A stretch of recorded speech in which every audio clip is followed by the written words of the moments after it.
Hello friends, இன்னைக்கு ஒரு சூப்பராக ஹெல்தியான ஒரு வெயிட் லாஸ் ரெசிபி தான் பார்க்க போகிறோம்.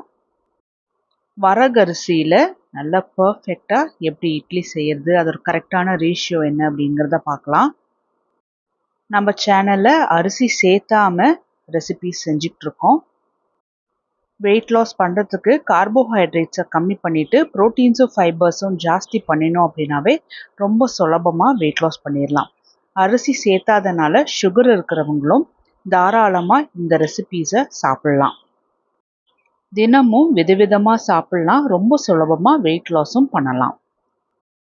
இந்த ரெசிபி செய்யறதுக்கு நான் 1 டம்ளர் வரகரிசி எடுத்திருக்கேன். இது கூட 1/2 டம்ளர் உளுந்து, 1/4 டீஸ்பூன் வெந்தயம். இது மூணுத்தையுமே 3லிருந்து 4 முறை நல்லா கழுவி எடுத்துக்கணும்.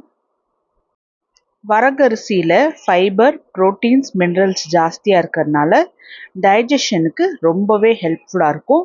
பிளட்டில் இருக்கிற சுகர் லெவலை கண்ட்ரோல் பண்ணும். நம்மளோட ஹார்ட் ஹெல்த்துக்குமே ரொம்பவே நல்லது. வெயிட் லாஸ் பண்ணுறதுக்காக இருக்கட்டும், இம்யூனிட்டியை பூஸ்ட் பண்ணுறதுக்காக இருக்கட்டும் ரொம்பவே ஹெல்ப்ஃபுல்லாக இருக்கும்.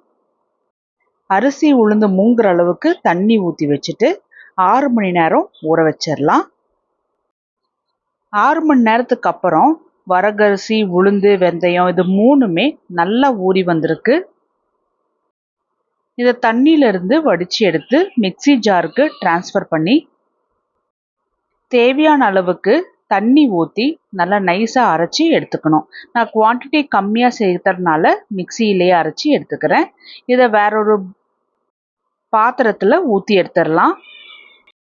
நான் மிக்ஸியிலேயே 2 பேட்சாக அரைச்சி எடுத்திருக்கேன். நல்ல ஒரு க்ரீமி கன்சிஸ்டன்சிக்கு அரைப்பட்டு வந்திருக்கு.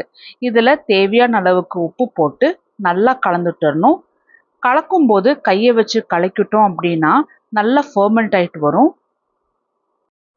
இந்த மாவை 8 மணி நேரம் புளிக்க வச்சிடணும். நைட்டே அரைச்சி வச்சிட்டோம் அப்படின்னா அடுத்த நாள் காலைல இட்லி போடுறதுக்கு ரொம்ப நல்லாயிருக்கும். அடுத்த நாள் காலைல பாருங்க மாவு எந்த அளவுக்கு புளிச்சு வந்திருக்குன்னு. இதை கரண்டி வச்சு நல்லா கலந்துட்டுக்கணும். கன்சிஸ்டன்சி பாருங்க, தேவைப்பட்டுச்சுன்னா தண்ணி ஊற்றிக்கலாம். என்னோட மாவு கரெக்டான பதத்தில் இருக்கிறதுனால நான் தண்ணி சேர்த்தலை. இட்லி பாத்திரத்தில் தண்ணி கொதிக்கிறதுக்கு வச்சுட்டு இட்லி பிளேட்டில் எல்லாமே கொஞ்சமாக எண்ணெய் தடவிட்டு ஒவ்வொரு குழியுமே மாவை ஊற்றிடலாம். ஃப்ளேமை ஆனில் வச்சு ஒரு 15 நிமிஷம் வேக வச்சுட்டு சிம்மில் வச்சு ஒரு 10 நிமிஷம் வேக வச்சுட்டு ஆஃப் பண்ணிடலாம். இப்போ இதுக்கு நல்ல ஒரு டேஸ்டியான வேர்க்கடலை சட்னி ரெடி பண்ணிடலாம். பேன் கொஞ்சமாக சூடான உடனே 1 டேபிள் ஸ்பூன் கடலெண்ணெய் ஊற்றி 4 டேபிள் ஸ்பூன் பச்சை வேர்க்கடலையை போட்டு மிதமான சூட்லேயே நல்லா வறுத்து எடுத்துக்கணும். வேர்க்கடலையில் ஏராளமான ஹெல்த் பெனிஃபிட்ஸ் இருக்குது.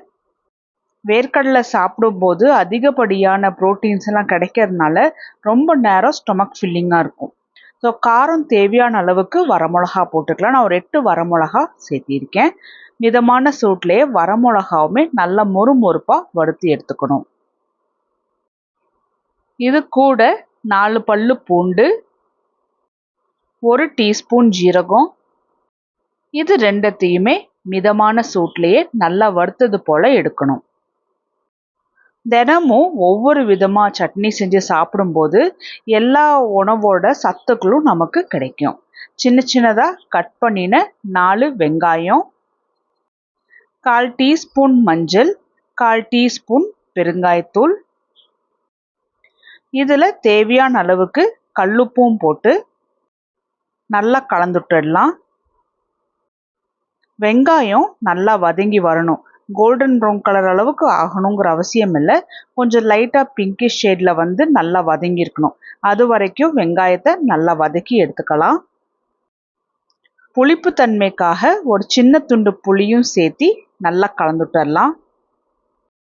புளி சேர்த்துனதுக்கு அப்புறம் ஃப்ளேமை ஆஃப் பண்ணிவிட்டு அந்த சூட்லேயே நல்லா கலந்துட்டுட்டு ஆறின பிறகு மிக்சிக்கு ட்ரான்ஸ்ஃபர் பண்ணி இதில் தேவையான அளவுக்கு தண்ணி ஊற்றி அரைச்சி எடுத்துகிட்டு வந்துடலாம். ரொம்ப தண்ணியாக செஞ்சோம் அப்படின்னா சட்னியோட டேஸ்ட் போயிடும். கொஞ்சம் கெட்டியாக அரைச்சி எடுத்துகிட்டு வந்துட்டோம் அப்படின்னா இட்லியோட தொட்டு சாப்பிட்றதுக்கு நல்லாயிருக்கும். மிக்சியில் 1/4 டம்ளர் அளவுக்கு தண்ணி மட்டும் சேர்த்தி நான் சட்னியோட ஊற்றி நல்லா கலந்துட்டுக்கிறேன். சட்னியோட கன்சிஸ்டன்சி பாருங்க, ரொம்ப தண்ணியாட்டம் இல்லாமல் நல்லா திக்காக இருக்குது.